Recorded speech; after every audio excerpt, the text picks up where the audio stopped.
Muito bem, fazendo vídeo aqui de novo porque o outro ficou muito grande, então vou tentar ser mais sintético. Enfim, né? Sobre a questão da antropologia das relações entre seguidores de redes sociais e diferenciando a pessoa comum, digamos assim, a pessoa influenciada pela sociedade em que ela se encontra e aquela pessoa que toma uma postura empreendedora e se torna assim influenciada pela dinâmica metodológica de uma ciência chamada administração, né? Enfim, vou dar dois vieses diferentes, né? E originados da mesma base tribal da sociedade, que é a questão do corporativismo, né? E a questão do individualismo egocêntrico, narcisista, que aí já vai para uma dimensão psicológica na ciência contemporânea. Enfim, vou tentar ser mais sintético, porque eu fiz um vídeo muito grande e acabou não indo para o YouTube. Enfim, estava indo demorando demais. Enfim, né? Então, ó, meu cortezinho aí, Peaky Blinders. Ó, enfim. Então, aí nós temos, primeiro que na sociedade primitiva, lembrando do Durkheim, do Marcel Mauss e de outros antropólogos famosos, na sociedade primitiva, nós temos a sociedade baseada em coletivos. Eu vou usar o termo doutrinas do coletivo, doutrinas sociais coletivas, mas não é bem uma coisa assim dogmatizada, não, embora haja todo um poder de uma tradição, como vamos deixar essas compreensões para quem for ler Marcel Mauss, para quem for ler Durkheim. Eu não vou me aprofundar aqui na questão da teoria dos interditos, a questão da festa, do sagrado profano, não vou aprofundar, mas vou tocar nessas questões. Primeiramente, então, a sociedade é que é o elemento do sagrado, que é a base formadora dessas crenças, desse modus operandi do coletivo, da tribo. A tribo é a base de tudo, o clã é a base de tudo, a formação das pessoas, a organização das pessoas como um ser coletivo é a base de tudo na sociedade primitiva. Enfim, né? Isso, ao longo da história da humanidade, vai sofrer várias ampliações, evoluções, desenvolvimentos, aperfeiçoamentos, vai se tornar sociedades contemporâneas, enfim, né? Mas essa questão do coletivo só vai ser encontrada numa forma bastante intensa hoje nas corporações. Enfim, nas corporações sim, né? Que tem também as questões das guildas, na Renascença, enfim, né? Não vou delongar nessas questões, mas as corporações, as multinacionais, as empresas, sejam pequenas ou grandes, elas têm este elemento dessa organização em que a sociedade coletiva funciona como uma tribo, com hierarquias, com toda uma ritualística, enfim, um modus operandi padrão para a solução de um problema. Então aparece um problema novo ali, assim como dentro daquela tribo aborígene da Austrália tem aquele conjunto de soluções previstos naquela tradição religiosa e naquela tradição mística, também dentro de uma multinacional hiper grande, também vai ter todo o modus operandi para um problema, enfim, as mensagens pré-prontas, o que vai atender, o FAQ, né, o saque, enfim, tudo pré-pronto para responder a uma demanda de um problema novo, né?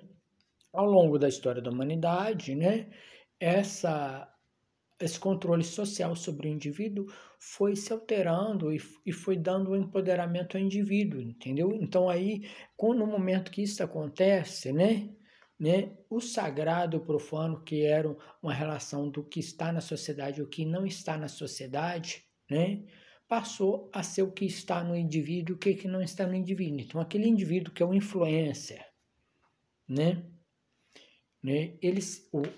o indivíduo, fala homem, mulher, LGBT, enfim, pode ser até um pet, no caso dos meus cães, enfim. Então, Aí, mas por trás existem os tutores. Enfim, então aquele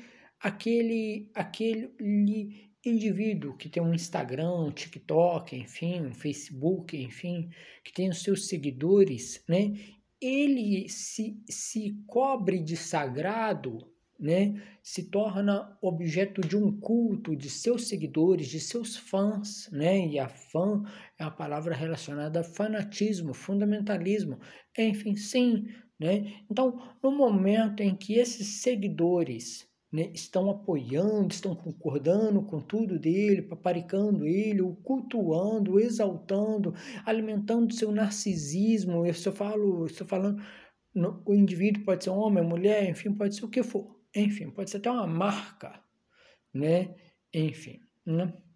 Está alimentando, está fazendo ele, essa pessoa, ser imersa numa esfera de sagrado, enfim, né? O profano vai ser tudo aquilo que o criticar, que o questionar, que o levar a ser diferente do que ele é. Só que aí, quando nós não temos o ferramentário do coletivo, da sociedade tribal ou do corporativismo empresarial para responder uma situação dessas, o indivíduo vai responder se impondo. Ô aventureiro, vão dormir, por favor? Enfim, o indivíduo vai responder. Quem tem cachorro não tem como fazer podcast sem interferência de cachorro. Enfim, né? Ainda tem 6 aqui. Eu já tive um total de 13, simultâneo 12. Enfim, aqui é uma verdadeira tribo canina. Enfim, né? Aí, enfim, o indivíduo que está imerso nessa sacralidade, né? Ele não tem esse ferramentário coletivo para automatizar a razão. Então, essa comunidade em torno dele não funciona como uma sociedade, sim como um culto, um popstar, né? um mestre do conhecimento mágico, uma pessoa que você vai seguir fanaticamente. Então, ele só resta a ferramenta de se impor, né? Então, no se impor, ele tem que degradar o outro, né?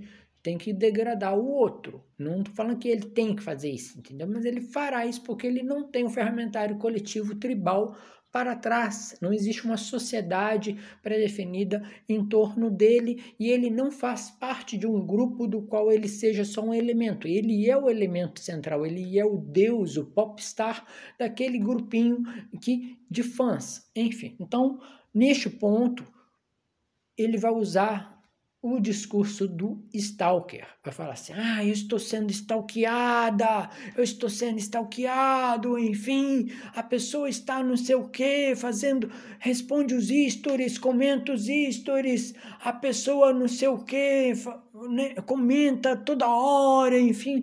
Só que acontece, gente, que essas são as ferramentas autorizadas pelas redes sociais. Entendeu? A pessoa não está fazendo nenhuma violação às redes sociais, não. A pessoa comenta no Facebook, curte no Facebook, né? Comenta no History, né? Enfim, né? Está usando ferramenta do próprio Facebook, do próprio Instagram, do próprio TikTok, tudo que aquilo ali a pessoa está fazendo é meramente usar a ferramenta, a rede social, as coisas. Não está fazendo um crime nenhum. Crime é o que a pessoa está criando para se impor. Entendeu? Né? Inclusive, né, quando a pessoa cita o outro neste contexto, existe aí um contexto civil e penal em que quem é o réu é a pessoa que está na condição de influência, criando este ser demoníaco, esse ser maligno, né, usando assim as expressões de outras crenças que não são a minha, enfim, né? Para se impor, porque ela precisa de degradar o outro, ela precisa de vencer este inimigo, essa fronteira, porque aquele outro comentando pode estar ganhando seguidores, pode estar dividindo o grupo, pode estar gente saindo do perfil da pessoa, enfim, pode estar seguindo o outro, e isso não pode acontecer, porque ele é egocêntrico, a pessoa ela é egocêntrica, enfim, o indivíduo, é porque a nossa língua tem masculino e feminino, não tem o neutro, né? Indivíduo é. O indivíduo é. Enfim, né? Né? Aí, está ali, sem esse ferramentário coletivo que lá na tribo para trás existia e que dentro das multinacionais existe. Por que uma empresa jamais irá fazer isto? Porque a empresa, primeiro, ela vive num coletivo, ela é um coletivo hierarquizado, ela não tem uma pessoa lá dentro egocêntrica que vai dizer assim, não, eu que sou dono da empresa, não, você não vai falar isso, mesmo que seja o único dono, não pode falar isso, porque existe um modus operandi dentro da empresa, que a empresa ela trabalha com mercados, ela quer ganhar dinheiro, assim como aquele influencer lá ou aquela influencer querem ganhar dinheiro, enfim, né? Só que a empresa, ela tem uma imagem coletiva a zelar, né? Ela não tem uma imagem pessoal, ela não é uma pessoa, ela é um conjunto de pessoas, ela é uma tribo, então o que mais parece com uma tribo aborígene da Austrália de 40 mil anos atrás, hoje em dia, são as empresas. São as empresas, entendeu? Porque elas vão ter todo um modus operandi padrão de uma ritualística. Vamos mandar uma mensagem automática, FAQ, enfim, isso se já não for um chat GPT, né? Já respondendo automaticamente para aquela pessoa, enfim, com base no cabeçalho de informações previamente configuradas por programadores da empresa munidos dessa cultura coletiva. Enfim, né? Então, né, quando a pessoa ela não está vinculada em nenhum coletivo, enfim, ela não tem essa identidade coletiva, não faz parte de um grupo, enfim, não é um índio, por exemplo, de uma tribo bem estruturada, enfim, porque às vezes a pessoa que está num índio, que está numa tribo bem estruturada, assim, identitária, enfim, fala assim, de repente o que acontece no Instagram dele vai levar conhecimento da tribo, e a tribo vai coletivamente ajudá-lo a decidir como é que ele responde a esse contexto, porque de repente alguma minoria étnica pode ver aquele contexto não como um contexto pessoal, e sim como um contexto social coletivo contra a sua própria identidade. Então aí nós temos um exemplo de uma coisa parecida com o lá de trás dos povos primitivos formando a sociedade coletiva e as empresas de hoje. Então a pessoa fala assim, não, que está faltando mais educação, para a pessoa não cair na cultura do ódio, que a cultura do ódio é falta de educação, falta de religião, falta de uma ideologia. Ô, aventureiro, vamos ficar quietinho que eu estou gravando aqui? Enfim, é isso daí. Ele está ouvindo minha voz. Enfim. Vai dormir, aventureiro. Tá na hora de dormir. Vai mimir. Ele chama aventureiro Leiférix. Enfim. Aí, enfim, né? Essa pessoa que não tem, que vai fazer essa cultura de ódio, entendeu? Ele não tem esse ferramentário coletivo, ele vai começar a agir como se estivesse num campo de batalha contra o inimigo, com um comportamento persecutório, inquisitorial, que aquela verdade ali daquela outra pessoa não pode existir, então ele vai tentar destruir essa verdade com as ferramentas que ele tem.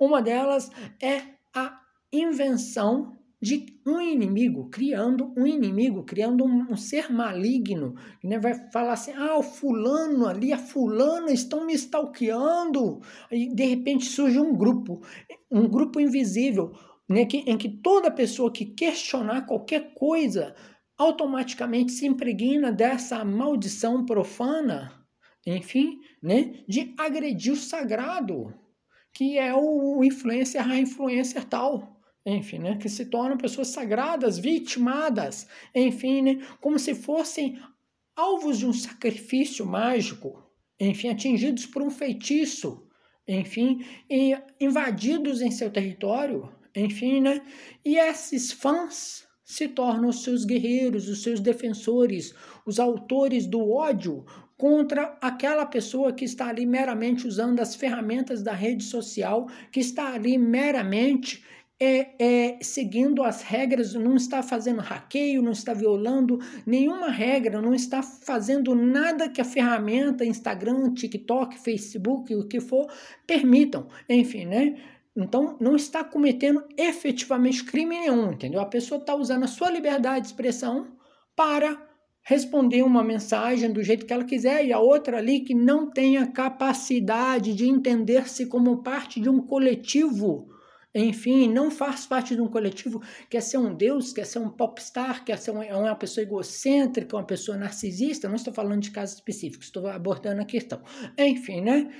Essa pessoa incapaz de ter um ferramentário coletivo de resposta, né? Incapaz de adotar uma postura empreendedora, corporativista, mais vinculada à tribo lá de trás do passado, enfim, né? Essa pessoa vai criar um inimigo, vai se tornar um comportamento inquisitorial, persecutório. Ela precisa de criar um ser mal para ela se exaltar, para ela se sentir protegida, para ela defender a postura da sua rede social. Enfim, nisso é que surge a cultura do ódio.